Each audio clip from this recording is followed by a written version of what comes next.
ધારી શહેરના વિકાસને લઈ નગરપાલિકાના ઇન્ચાર્જ ચીફ ઓફિસર સાથે વાતચીત કરવામાં આવી હતી। તેમણે શહેરના વિકાસને લઈ માહિતી આપતા કહ્યું હતું કે થોડા સમયમાં શહેરમાં વિવિધ વિકાસના કાર્યો કરવામાં આવશે। શહેરમાં ટૂંક સમયમાં ફાયર ફાઇટરની સુવિધા પણ ઉપલબ્ધ થશે।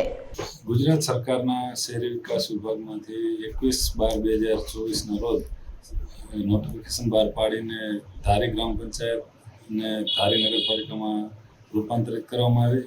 આજુબાજુના વિસ્તારને વેકરિયાપરા, હરિપરા, પ્રેમપરા, નવાપરા જૂથ ગ્રામ પંચાયતને એમાં ભેળવી અને એક નગરપાલિકાની રચના કરવામાં આવી છે, જેના માટે સેટઅપ અને સ્ટાફ માટે લઘુત્તમ મહેકમની દરખાસ્ત કમિશનર સમક્ષ કરેલી છે, જે આવતા વીકમાં ફાઇનલી આપને મળી જાય એવું અત્યારે લાગે છે અને નગરપાલિકા કાર્યરત વ્યવસ્થિત રીતે થઈ ગઈ છે।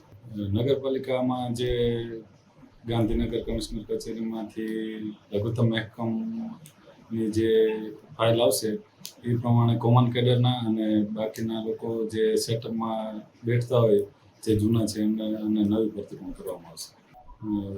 ગુજરાત હાઈકોર્ટ સમક્ષ વિવિધ કર્મચારીઓ દ્વારા સ્પેશિયલ એપ્લિકેશન અને સિવિલ એપ્લિકેશન દ્વારા અરજીઓ કરવામાં આવેલ અને કન્ટેમ્પ પણ થયેલ હોય તો ગઈકાલે જે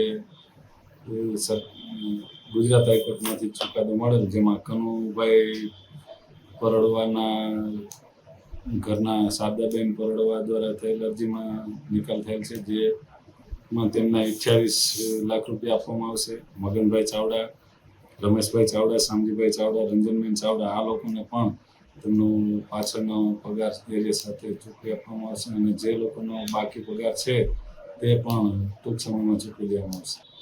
શહેરી વિકાસ વિભાગ તરફથી વિવિધ ગ્રાન્ટો આપવામાં આવે, જેમ કે સ્વર્ણિમ જયંતિની ગ્રાન્ટ આવશે, જેમાં ક વર્ગની નગરપાલિકા પ્રમાણે જે રકમ મંજૂર થશે તેના માટે કામો થશે, નાણાં પંચના કામો થશે।